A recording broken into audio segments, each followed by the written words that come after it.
തിരുവനന്തപുരം വെഞ്ഞാറമൂട് കൂട്ടക്കൊലക്കേസിലെ പ്രതി അഫാനെ ജയിലിലേക്ക് മാറ്റുന്ന കാര്യത്തിൽ തീരുമാനം ഉടനുണ്ടാകും. ജനറൽ മെഡിസിൻ ഡോക്ടർ അനുമതി നൽകിയാൽ ഉടനെ അഫാനെ ആശുപത്രിയിൽ നിന്ന് ജയിലിലേക്ക് മാറ്റും. ജയിലിലേക്ക് മാറ്റിയ ശേഷം അഫാന് കസ്റ്റഡി അപേക്ഷ നൽകാനാണ് പോലീസിന്റെ തീരുമാനം. കസ്റ്റഡിയിലെടുത്ത ശേഷം അഫാനെ കൂടുതൽ ചോദ്യം ചെയ്യും. നിലവിൽ അഫാന് ഗുരുതരമായ ആരോഗ്യ പ്രശ്നങ്ങളില്ല, മാനസിക പ്രശ്നങ്ങളും ഇല്ലെന്ന് മെഡിക്കൽ ബോർഡ് വ്യക്തമാക്കിയിട്ടുണ്ട്.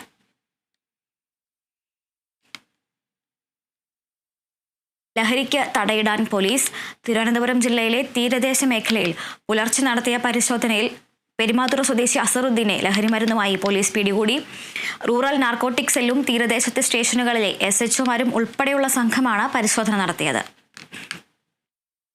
ഓപ്പറേഷൻ ഡി ഹണ്ട് വഴി ലഹരി വ്യാപനവും ഉപയോഗവും തടയാനുള്ള പരിശോധനകൾ ശക്തമാക്കുന്നതിനോടൊപ്പം തീരദേശ മേഖല കേന്ദ്രീകരിച്ചുള്ള പരിശോധനയും പോലീസ് ഊർജിതമാക്കി.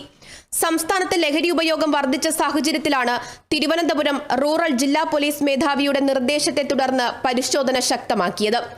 ഇന്ന് പുലർച്ചെ ആരംഭിച്ച തെരച്ചിലിൽ പെരുമാതുറ സ്വദേശി അസറുദ്ദീനെ ലഹരിയുമായി പോലീസ് പിടികൂടി. ഇയാൾ മുൻപും സമാനമായ കേസുകളിൽ പ്രതിയാണെന്നും പ്രദേശത്ത് ലഹരി വിൽക്കുന്നവരിൽ പ്രധാന കണ്ണികളിൽ ഒരാളാണെന്നും പോലീസ് വ്യക്തമാക്കുന്നു.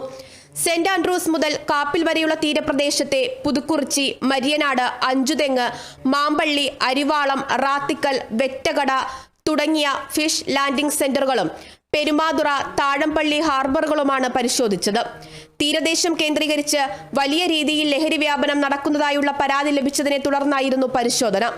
Rural narcotic cell DYSP, Varkala DYSP, തീരദേശ സ്റ്റേഷനുകളിലെ SHOമാർ, വർക്കല സബ് ഡിവിഷനിലെ പോലീസ് ഉദ്യോഗസ്ഥർ, ഡാൻസ് ഓഫ് ഉദ്യോഗസ്ഥർ, ഡോഗ് സ്ക്വാഡ്, മറൈൻ എൻഫോഴ്സ്മെന്റ് എന്നിവർ സംയുക്തമായാണ് പരിശോധന നടത്തിയത്. Kerala vision news, Thiruvananthapuram.